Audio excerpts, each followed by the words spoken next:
So this is where our now CEO Keith, his advisor back then, said, at some point it's time to shoot the engineer and go into production. I think that was the biggest challenge for us being academics is it doesn't have to be perfect, just good enough. Ship it. To solve the problem at hand. You can always make it better. You can always make it better. Perfection is never attainable. Welcome back to the Middle Tech Podcast. You've got Logan Jones here, and today's episode is a special live recording featuring Cameron Lippert, who is the founder of Lexington-based ElectraMet, and Chris Young, who is the president of Bluegrass Angels and one of their first investors. This conversation was part of a collaborative event that was presented by InvestBlue and the Game Change Initiative. And Game Change, if you'll recall, is a Kentucky-Tennessee partnership that's working to build a national hub for circular economy manufacturing. You can just go and search Game Change in our feed if you'd like to learn a little bit more. We've produced a few pieces of content with them. But ElectraMet is the perfect example of the type of company that Game Change wants to see more of. Research spun out of a university, transformed into a startup, backed by local investment, and now scaling into a real business with jobs and impact.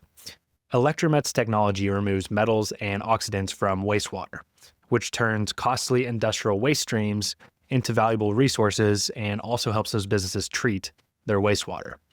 At the event, they even demonstrated this by producing an actual copper tube from copper that was extracted from wastewater.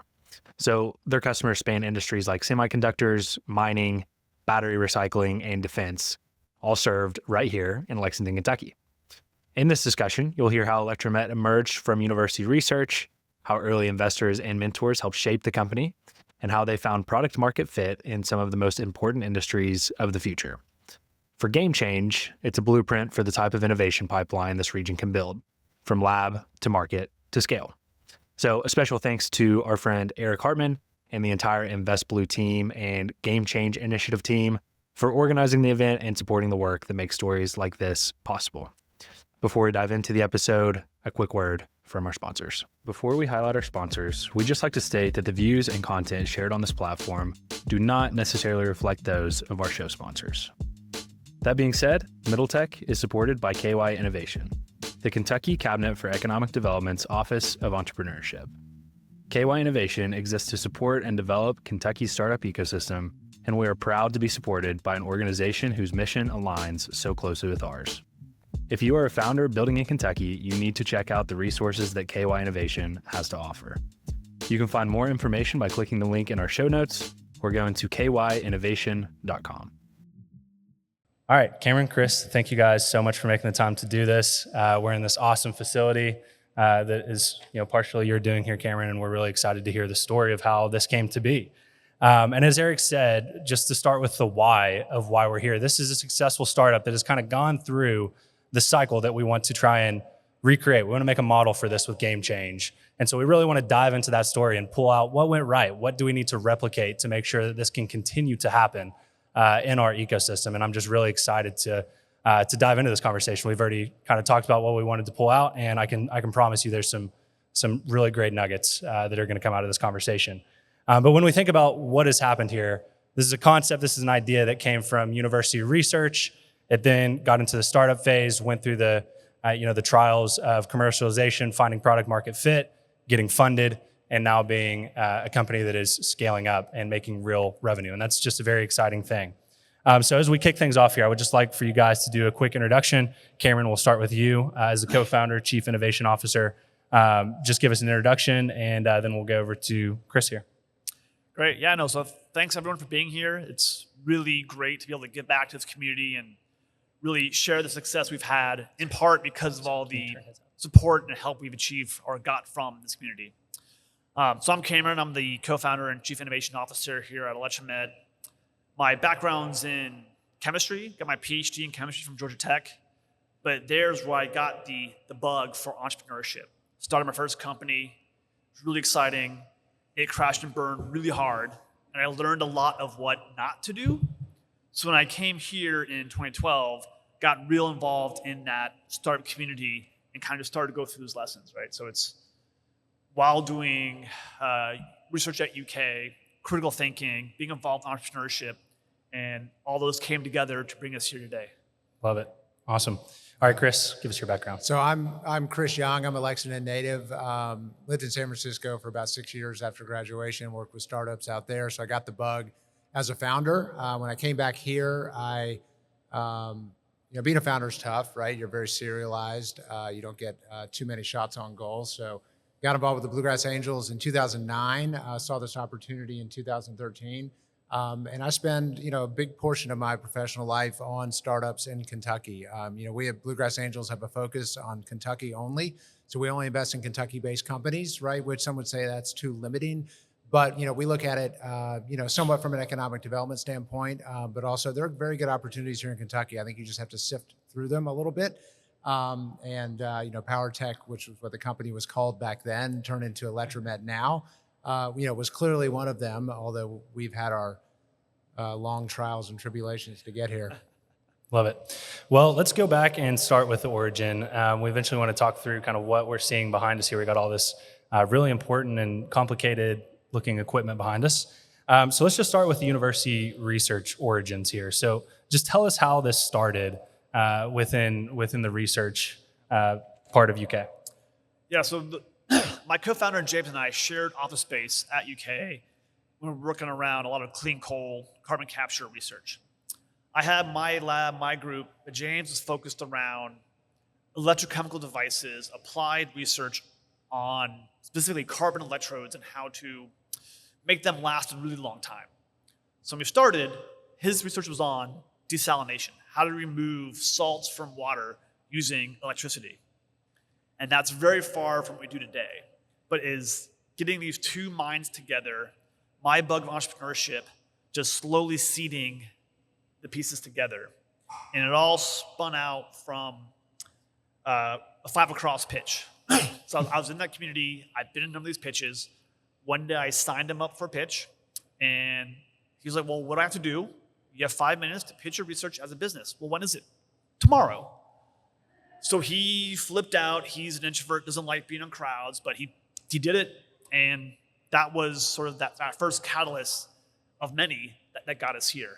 Yeah, December 2013. That's awesome. And I just want to give a shout out to Awesome Inc. and 5 Across. For those that are not from this ecosystem, Awesome Inc. has been around as really one of the first organizations that came around and really provided a foundation for the startup ecosystem, not necessarily from a funding perspective, from just a community perspective. And 5 Across is just a fantastic event that they've been putting on since 2013. That's and just randomly, I was a judge that. No way. That's awesome. That That's 5 awesome. Across and met James afterward and exchanged business cards, which apparently he lost. I just found out today. Yep. But I was looking back in my emails and got the first email from Cameron in December, right after that 5 Across. Mr. Young. We moved quickly past that, but that's awesome. That was the first exposure. But James, and we'll get into this a little bit, but the ability for founders to get up and pitch, right, technical or not. Like James will tell you, I'm not very good at it, or at the time he would. I'm not very good at it. He blows it out of the water, right? He's such authority on the technology, right, and so convincing in what he's talking about. But it's important. Yeah, well, it's a great way to bridge that gap between I'm part of the University of Kentucky, I'm doing research at the university. Oh, well, entrepreneurship might be a way to, commercialize this idea. Let's go and kind of engage with the startup community. They're kind of that front door for it. And if you spend enough time in our ecosystem, you'll see how many people are connected through Awesome Inc. That was actually my first job out of college, was at Awesome Inc. So huge fan of what they do. It takes a village, for sure. It takes a village. It absolutely does. So take us from, you mentioned doing the research around desalination. How did you end up removing heavy metals from wastewater? Like what was that process of making that pivot? Painful. It was very painful a lot of technologists and scientists have a really cool solution, but don't have a problem. So they try to force that wrong solution for that problem. We spent years doing that. I mean, it worked, it's great, but the value prop was, we can save you water and save you energy. That's great if you're in the Middle East. Went to Toyota, literally the guy went to the sink, turned on the faucet and said, water's free. Why am I paying for this? You can't come back from that. So it was from 2013 was that first pitch, that first check. And then 2017, through a number of grants, we had one grant from the NIH, which is focused around how do we use this desalination technology to focus on getting lead out selectively, because this is right when the whole Flint, Michigan thing was happening. So that got funded, and it was really good at getting the lead out. But it was performing in a little different way than we expected. So we dove down and tried to understand, well, why is it doing this thing when we thought it was going to do that thing? Lead is coming out. So step forward, realize this whole different mechanism was happening, and I had this light bulb say, that could be cooler. Let's go find out. And so the real pivot happened when I started calling lead acid battery manufacturers. So I figured they would have lead in the water. They have EPA permits to discharge it. And there's one down a couple hours south here in Kentucky that said, this is great. When can you be here and show us? I was like, oh, crap. we better go. So that was, again, now a customer is telling us this is a big deal. So there's obviously some value that they see that I'm not aware of yet. So that's what led this whole new customer discovery process. We have somebody saying there's a problem, we may have a solution. But it's early stages, so now we can take their problem and guide our solution to fit that. And so that was 2017. 2019, we delivered a prototype to that client, learned a lot, and that is eventually what became what you see behind us. Yeah, and I think that's one of the important things to pull out of this conversation is letting customer discovery really guide how you go about commercialization, rather than trying to say, okay, we've got this really cool research, let's go and try and figure out how we're going to, find a problem for that to solve. But really hearing from your customers, any entrepreneur will tell you if as you're starting off, that's really the main kind of cycle to go through. It's similar to research, but it's different. May I add one caveat? Yes, please. Don't chase every shiny ball that comes in front, though, because that's the other natural tendency, right? You've got a solution. It can do a lot of things. And anybody who will talk to you and say, I have this problem, seems like a customer, right? Seems like a good market to go after. And it's easy to get chased on these little R&Ds. Well, if we could just do this or just do that, I think yes, you have to do that. Sure. But you also have to be able to take a step back and say, all right, let's look at the market. Let's look at market sizes. Let's look at opportunities. Let's look at what's, geographically, available to us or technologically available to us, right? We did get caught. You all did get caught sometimes, having conversations and maybe even research projects based on some idea or some problem that didn't turn out to be either as big or as interesting or as profitable as what we ended up literal years of effort towards things that weren't really a big deal. But we didn't know that. Right. So I know we say we shouldn't do that, but I think without those lessons learned, we wouldn't be here today. Like we had to struggle through those steps to really understand what we have and why we have it. Right? So if you look over here on the side here, that was our core technology when we started. We never wanted to build this technology. This was built because of what our need plus the customer's need kept saying they wanted this piece of it. And when no one else could supply it, we said, screw it, we'll do it ourselves, right? We'd like to take a quick break to highlight one of the sponsors of the Middle Tech podcast, Awesome Inc., the innovation hub in Central and Southern Kentucky. Awesome Inc. helps grow the Kentucky tech and entrepreneurial community through pitch competitions, a mentor-driven startup accelerator, the Kentucky Entrepreneur Hall of Fame, co-working, and the Team Alpha internships. Be awesome. Now, back to the show. That's awesome. Well, Chris, let's kind of dive into your role as this. So one thing I want to highlight is that you're a boomerang. You mentioned playing or spending some time in San Francisco. Yeah. I think that's a really important dynamic to highlight, going and getting that experience of being in a completely different ecosystem, then coming back and bringing that experience with you. I'm curious, when you've come back, you're seeing Cameron pitch at 5 across. How did you kind of hone your understanding of the idea and like identify, okay, this is somebody I want to spend a little more time with and talk to about making a potential investment? Yeah, I mean, I think it was heavily influenced, from VCs out there that we interacted with. They're looking for big markets, big potential markets, very strong founders, right? I mean, I think those are the two criterias, right? And, seeing James pitch, hearing about the technology, and at the time, again, the market was, anything with an ion that we can take out, kind of, right? That sounds really interesting. Desalination, that sounds really interesting, right? You realize that there's some limitations to the tech as it applies to that, but I think those were the important things, right? And I think over time it was the determination of the founders, right, that won out, and I think that's the other criteria that's hard to measure early on, but that's what separates the companies that succeed versus the ones that fail, right? It's just that every day. I mean, I was looking at emails from Cameron. I mean, they're I've got thousands of emails from Cameron going back to that, and a lot of them early, like front loaded, right when he needed something or he was working on something, and I was, a resource to be helpful. I'm less helpful now, a lot more helpful then, right? But yeah, large markets, strong founders, and honestly, founders that are either, I want to say pain in the asses, sort of, but these guys aren't. Actually, that was kind of the unique thing about them. But other founders I've found, it's that stubbornness of entrepreneurship that they have. Well, you mentioned it there, providing support. I'm curious, from your perspective, from the Bluegrass Angels perspective, what types of ways can you provide guidance and mentorship to founders, and what role does that play in an ecosystem when you're trying to bridge the gap between university and entrepreneurship? Yeah, so I think it comes in different flavors depending on the stage of the company, right? For James and Cameron, honestly, it was, so right after 5 Across, we had coincidentally had a pitch competition that was in January, so we encouraged them to apply. They were one of the winners. Part of that pitch competition, a few individual members decided to co-invest alongside that.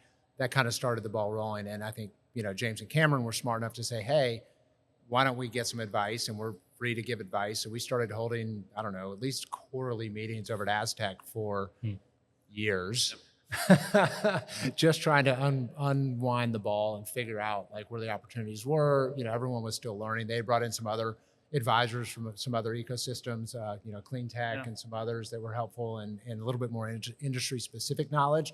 But I think it comes from, everything from, sort of the basics of like governance, financial controls, like those can be helpful for, seasoned investors to help give input on, problem analysis. Like we're not the subject matter experts by any sense, but perhaps we have experience in looking at markets and looking at the information provided and help to steer. And then a lot of it's just connections, right? Again, I was looking back at emails so many times where Cameron's like, hey, can you introduce me to so-and-so? Or, hey, Cameron, have you met so-and-so? And they may become an investor or an advisor or nothing. Sure. But anyway, it helps to move the ball forward. I mean, we leaned heavily on the Angels and just that community as a whole in the early days. Between David, Chris Winfield, who's like, you guys go call 100 people. I don't care what field they're in. If they're in water, call them, talk to them. Don't tell them what you do. Just learn about them. And then it was maybe, 6 months, a year after that first check, just $25,000. That's what started all this. You don't need big checks. But we're a year in, and Chris was like, you guys need more money. I'm like, no, we're fine. We got like 80K. We're good to go. But no, here's another check. You need more money. Trust me. And then looking back, it's like, yeah, like those kind of things we just couldn't. We didn't know because we never been through before. We weren't trained entrepreneurs. We were in the lab, scientists. We have our grant. There's your budget. We know how to handle that. Yeah, I think that's why it's so important to have investors and just an ecosystem that has that experience that can kind of guide you along the way. I think that's not just the Angels. I leaned on so much of the community. Warren Nash and I go way back of so many things. Fausto at SBDC, I've talked his brain out of just how do you do a financial spreadsheet, right? Little things along the way that all add up, piece by piece by piece. Yep, and I think that's one of the things. So we've done 320 plus of these episodes, and we always kind of talk about what is the ecosystem doing well, what could it be doing better. And one of the things that constantly comes out from this ecosystem is the role that community plays and just how open this community is to help one another and to make connections. And the really cool thing about that is that community has grown, and you've been doing this for over 10 years, 12 years, almost 15 years now. It's getting to the point where these founders, their networks have gone into places like Silicon Valley, San Francisco, New York, Chicago, and now you're only a degree of connection away from really big ecosystems. And COVID kind of accelerated where you can raise money from those ecosystems without having to be in those ecosystems. So you've got that whole dynamic that's kind of building and growing as we speak. Cameron, I want to talk a little bit about you and your co-founder, James. So you mentioned James being more on like the academic side. You had a little bit more of the entrepreneurial bug. Talk about that tension between the academic side of things, where it's typically, I know this is more of a stereotype, but typically a little bit more conservative. Entrepreneurship is a little bit more, out there pushing the envelope. Just talk about that dynamic as co-founders and the role that played in getting this off the ground. I don't think tension is the right word. Ignorance, being naive. Yeah. Right. So we did have the academic mindset of engineer the perfect solution, make it better, make it better, make it better. And it wasn't until our first, paying customer, Castle and Key Distillery, bought a little unit to purify their water, to cut the bourbon in all the test batches. And so we delivered this really horrendous looking thing, put it in a black box, literally, and sent it off. And we were terrified, oh my God, it's not gonna work, they're gonna hate it, there's so many problems with it. So after a few months, we called them and asked, well, how do you like the system? How's it working for you? And James was ready for his engineering brain of, what do I have to fix? One complaint, can you make the pump quieter? The pump's too loud. So this is where now CEO Keith, his advisor back then, said, at some point it's time to shoot the engineer and go into production. I think that was the biggest challenge for us being academics is it doesn't have to be perfect, just good enough Ship it. to solve the problem at hand. You can always make it better. You can always make it better. Perfection is never attainable. And that's one challenge. No one is, we're PhD introverts, we talk way up here, and it took years to learn how to kind of bring it back to the layperson speak. If you're talking to a business person, they don't want to talk about PhD science. If you're talking to a finance person, they really don't want to talk about it. How many coaching sessions do we do on your rate of speaking? Rate of speaking, just like too fast. He's gotten so much better, but yes, his brain works like this fast, and it just comes right out of his mouth, and you're like, oh my gosh. I think that's why we get along, because he's also that high speed, fast. And I can remember talking to customers. I mean, Toyota years ago, sitting there talking and just glass eyes glazed over. And it wasn't until years later, like, oh, I'm talking way too fast. Slow it down. Smaller words. we could get into a whole thing around just how you communicate your idea and how you really get to understand your customer and speak their language. And that really goes back to kind of the next piece of this I really wanted to pull out, which is just the role of customer discovery and acquisition.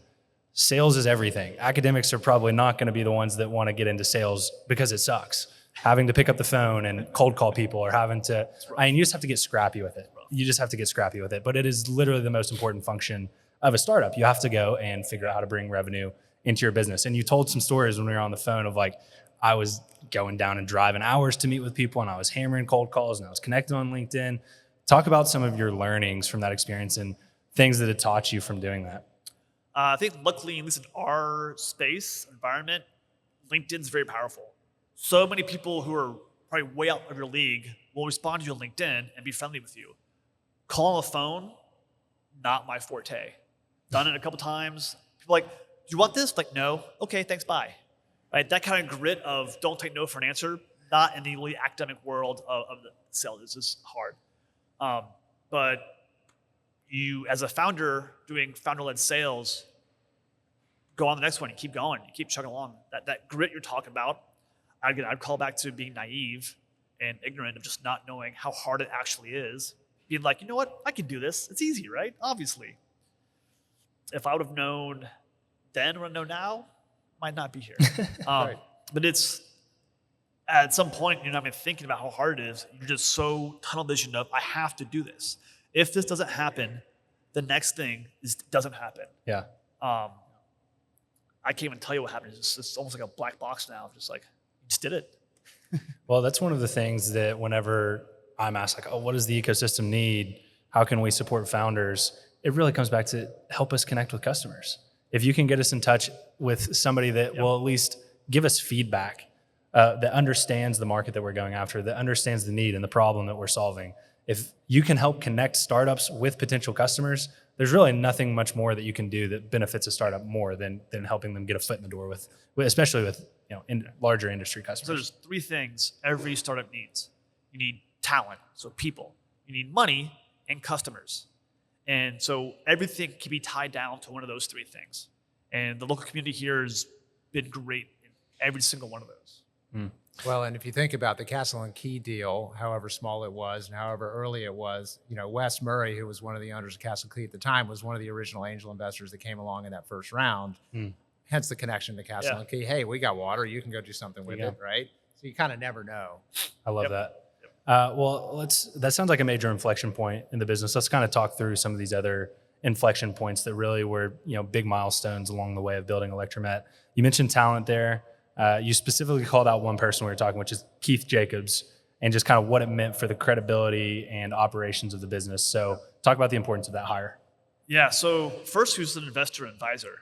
So we had closed a deal with Toyota, like a big capital skid. We started out with things smaller than that. And then we built something that was about 4 times that size. No idea what we're doing, right? We knew how to build the core reactor, but how to integrate the whole system, the whole product. And so Keith has a lot of experience in industrial hardware, in robotics, the electronics, control, et cetera. And so Chris introduced us, and we brought him on as advisor to help put the final piece together of that product. And that led to him being an investor, and then him being our COO, and then him now being our CEO. And as we grew the company, it got to the point to where we were no longer a little startup.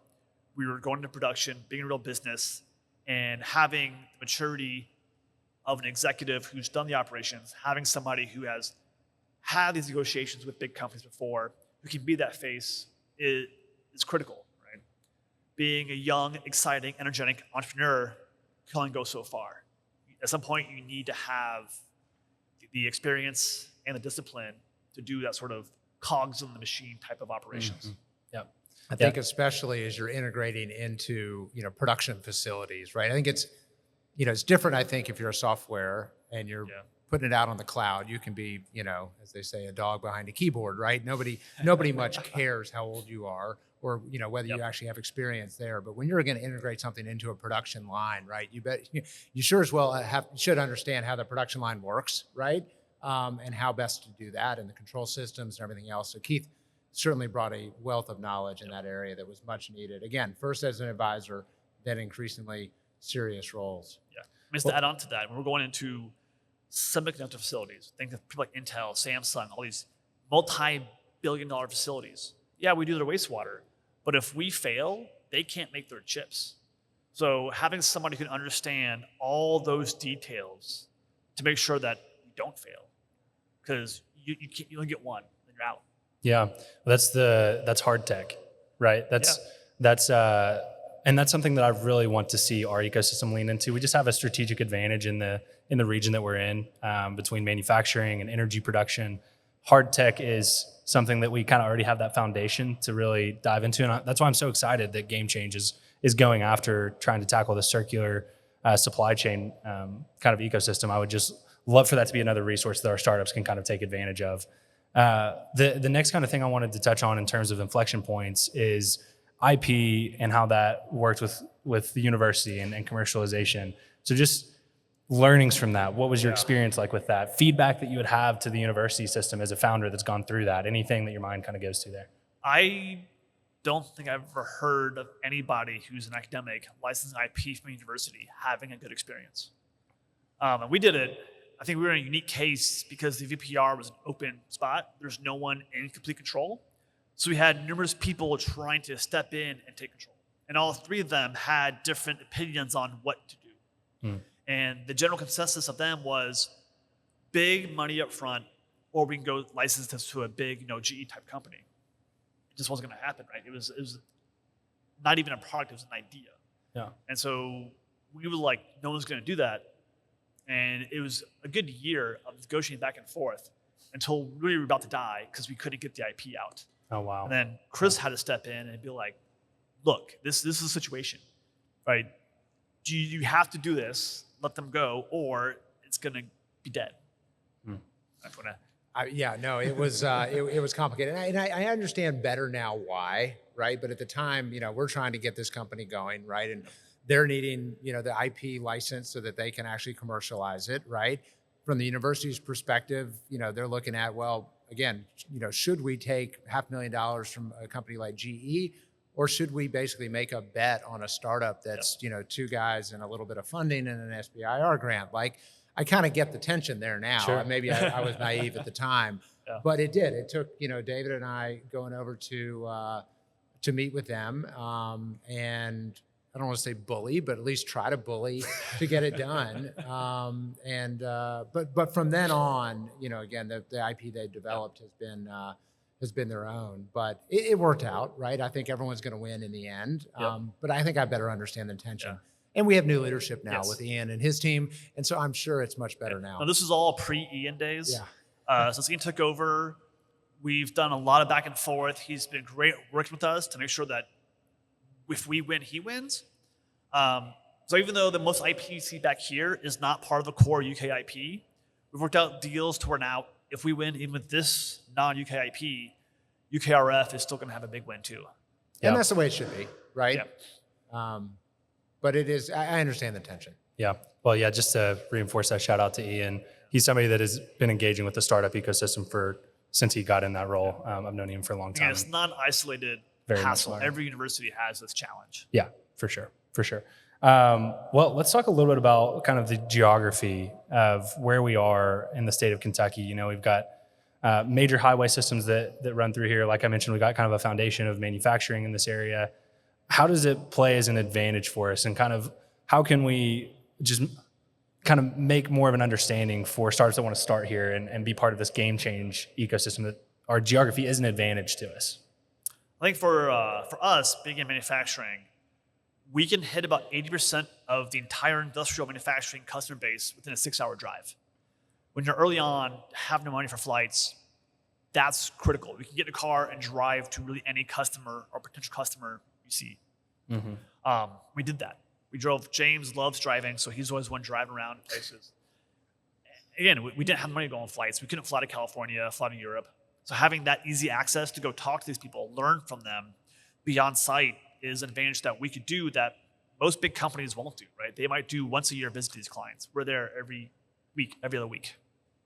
I love it. Well, and I would say there's another advantage, with the university systems here in Kentucky, right? So, I mean, we at Bluegrass Angels see a lot of spin outs from U of L, from UK, kind of, comes and goes, but we definitely see a fair number of technologies looking to spin out. But I think that, certainly from a talent acquisition standpoint, I don't know how many UK, U of L, and, other reasonably local hires you have, but I know it's a pretty good number. So I think that's another advantage.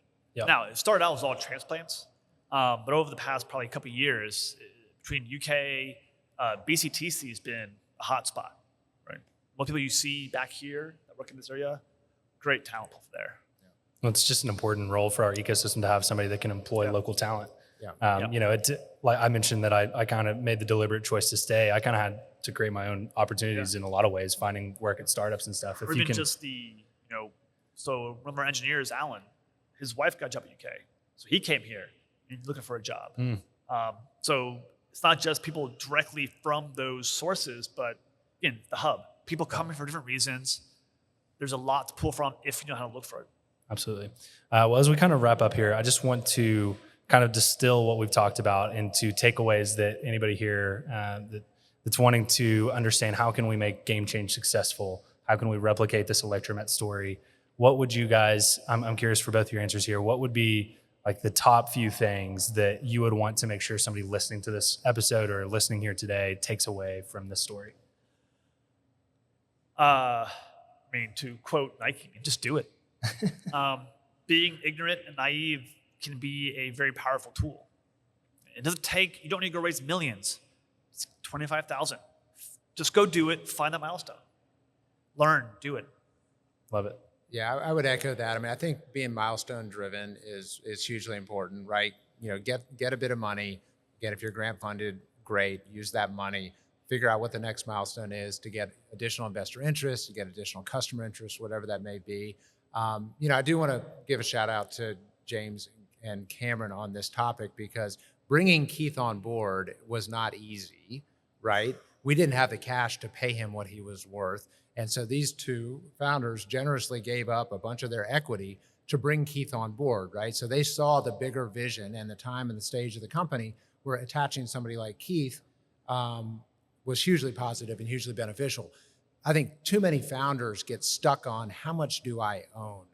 And this isn't just an investor talking and saying, your valuation's too high, which oftentimes it is, because I think it gets in the way of building something bigger, building something better, and everybody wins, right? And that's where I go back to, James and Cameron, they're not jerks, they're not assholes, right? They do have a sense of their own value and a sense of the value of the company, but they also saw the bigger picture. It's sort of every step of the time, every step of the game, they saw, well, we need to get more people in the room. We need to get more dollars in the room. How are we going to do that on down the line, right? And I think that flexibility and that vision is, you can't sort of understate it, right? You can't just sort of hold on, because you end up holding on to maybe nothing. It was 100% zero. Right. That's exactly right. And then it's all binary. Either you fail, right, learn, go on the next thing, or you succeed, have your exit, good. if you're fighting over I could have made more, that's a good problem to have, right? Yeah. Absolutely. All right. Well, guys, thank you so much for taking the time to sit down and have this conversation. We're super proud of you guys being here in our ecosystem and being able to point and be like, we've got a successful startup that's doing hard tech stuff here in Lexington. So guys, let's give these guys a big round of applause here.